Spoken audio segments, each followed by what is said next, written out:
So we are starting off with the section number 1 of presenting research findings, the name of which is communicating statistics. Now this is very important because we have done our research, we have done a lot of hard work, and now we want to communicate our statistics, our findings with the masses.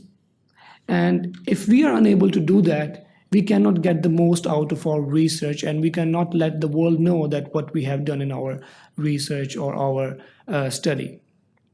So the first component is to know how to communicate statistics. And for that, in the section number 1, we're going to talk about the formats of presenting results. We're going to talk about how to produce journal articles and the sections of articles. So let's start off with communicating statistics. So we communicate the statistics or our findings from our study or research for different purposes. Either we communicate our statistical findings with others for interim or final review, maybe with someone who knows a lot about research or who is very good with statistics or who's very good with analysis. So that person can review our statistical findings and our study, and we can get a positive feedback out of it and how we can improve our study presentation and study statistics. Another reason can be for comparison or amalgamation with other work. Sometimes numerous researchers are doing work which is similar, on which we can actually combine the findings of different researches or studies, or sometimes they have different outcomes and we can compare the findings of two studies, so we can share our statistics, we can communicate our statistics for that purpose as well. But lastly, the most important factor or most important reason for communicating statistics is for dissemination as new evidence, mostly in the form of published journal articles. And that's what all of us want to do, right? So we need to learn something, some things which are very essential to learn this publication process. So for that, statistical aspects are communicated clearly and accurately. Whenever you are sharing any statistical findings of your research, first of all, they should be accurate, because that is the point of doing a research. Your research findings should always be accurate, and they should be communicated clearly without any doubt. You should not use any statement which creates doubt. Like, for example, maybe there is an association between low back pain and body mass index. So there is no point of confusion. It should be clear. Either there is an association or either there is not an association. So sufficient detail should be given to convey the findings so that people can clearly understand the findings of your research and your study.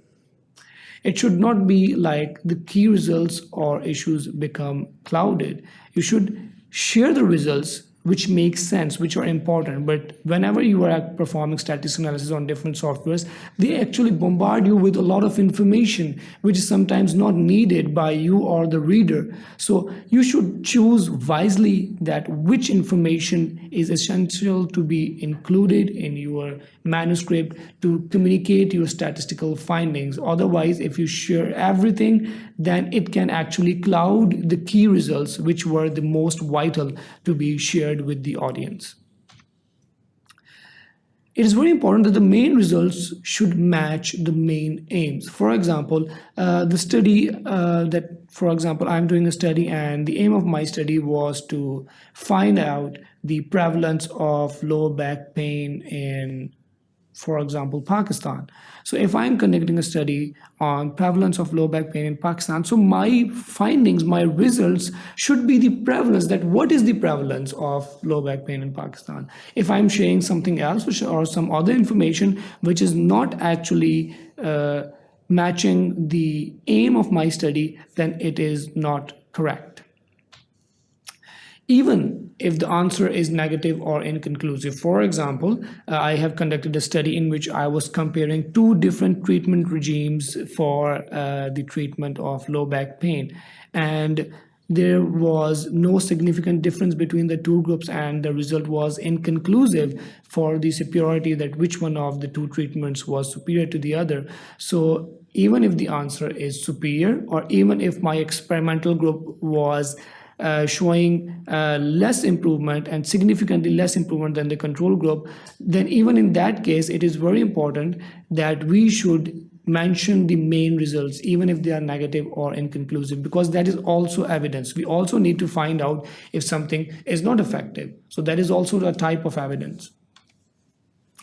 Unplanned subgroup analysis should be clearly signposted as post hoc to avoid overemphasizing their value. Sometimes we are doing analysis and there are a lot of groups and there are a lot of subgroups as well, and we go into the post hoc analysis, and that sometimes turns up with very interesting results. But we need to stay focused on our main aim, that what was our main aim. So we should report our main results. We can also report our post hoc analysis, but always keep that in mind, that main results should be emphasized with should be greatly emphasized, and post hoc analysis should be signposted as post hoc, so they do not take over the main results or main findings of the study, which were actually in accordance with the aims of the study. So even if subgroup results turn out to be more interesting than those relating to the primary aim, always give more importance to the main results, regardless of the post hoc analysis.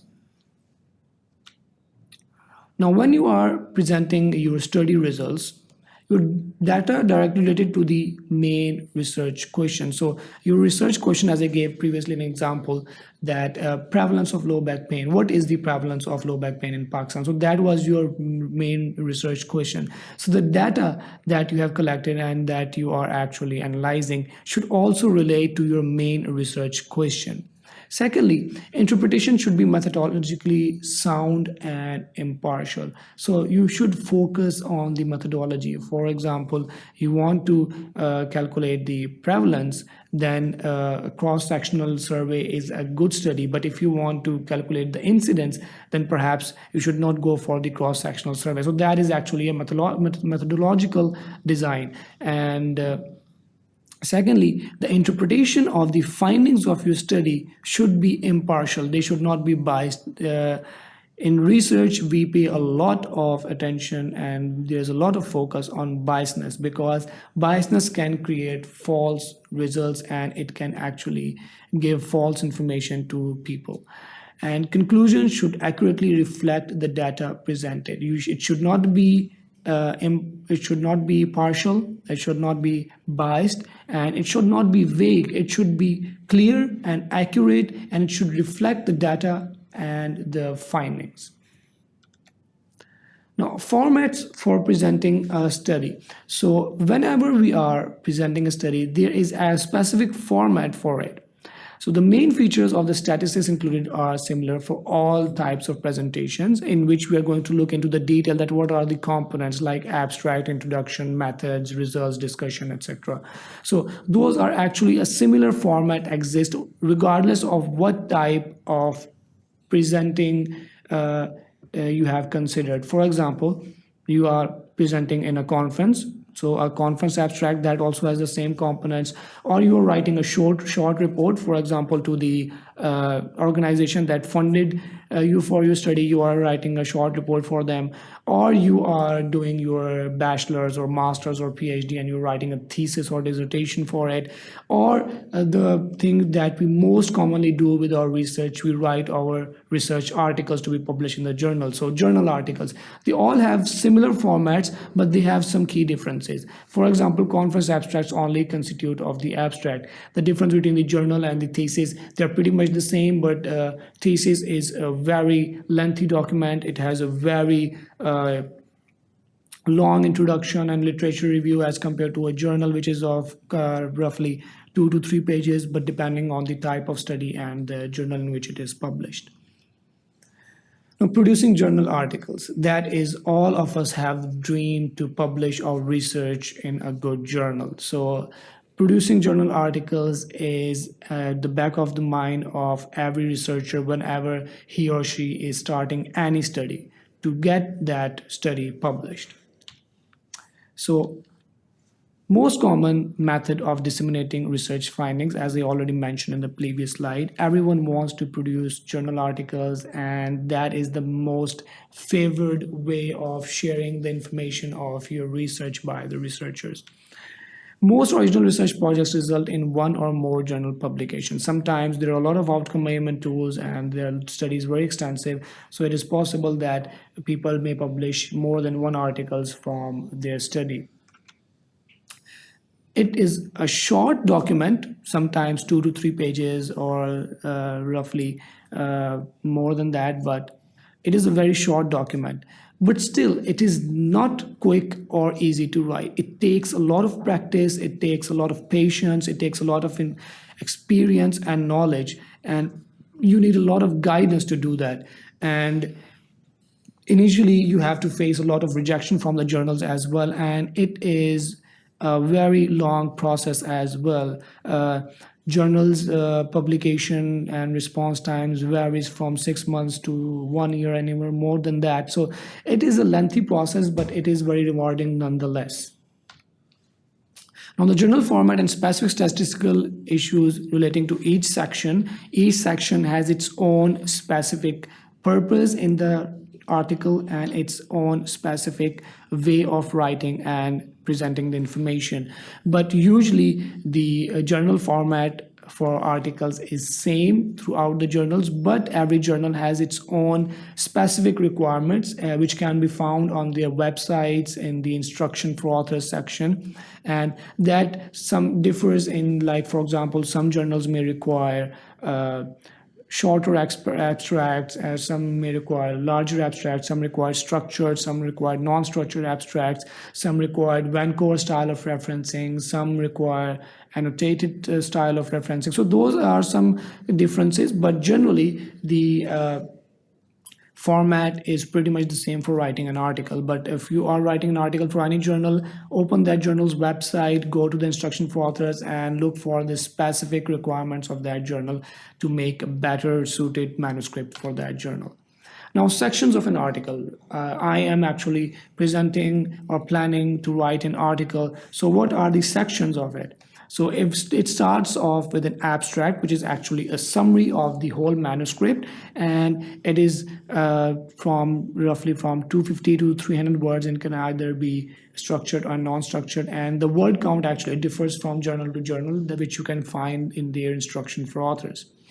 Now, introduction is actually the background of the study. Now, you are introducing the concept, the topic of the research that you have worked upon, and it includes information on previous research, and it also gives a very important aspect of your study, which is the rationale of your study, why you conducted the study in the first place.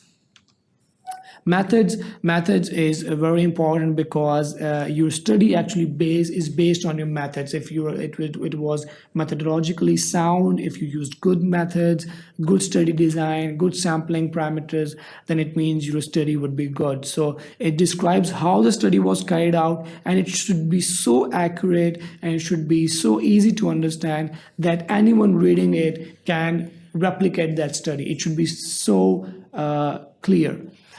It should include details of statistical techniques used as well. For example, if you are using independent t-test to compare the two groups, you should mention that in your methods. So statistical techniques should also be mentioned clearly. And sometimes it is also better to mention the software that you have used for your statistical analysis. Results, it is the heart of the manuscript. In the results, you present finding of the study, that whatever you have found in the analysis of your data, and that is actually the most important part of the research in my opinion, and it includes tables and graphs and a lot of numeric and statistical values and p-values, etc. Discussion is the last part of an article, and it brings together findings of the study and it puts them in context with other research work, comparing your findings with other studies' findings, and also mentioning the drawbacks, also mentioning the limitations of your study, and also mentioning the strong points of your study as well in comparison with other studies, and also giving recommendations for further research to other researchers, that what is actually the future perspective of the research, and how more work and more researches can be conducted on the same topic, on focusing on what aspects, and sometimes making suggestions for a change in practice or for further research, as I already said. Now, statistical items included in research articles. So, as we mentioned that we start off with introduction, then move on to methods and then results and discussion. So, introduction, the statistical part which is present in the introduction is actually the purpose of the study and the hypothesis which is to be tested. So, that is present in the introduction part. Second is the method. It is very important statistically. It consists of the study design, the sampling technique, the size of the sampling test technique, how the sample was calculated, data collection instruments, outcome measurement tools such as questionnaires and other measurements and units, and the statistical methods, how the data was analyzed and interpreted, which statistical program was used, which tests were used. So all of that statistical information is mentioned in the methods. In results, you share all of the findings of your data analysis, such as the p-values, the numeric values, the averages, the means, the standard deviations, interquartiles, medians, and all of that statistical information. So methods and results are pretty much loaded with statistical facts and figures and methods.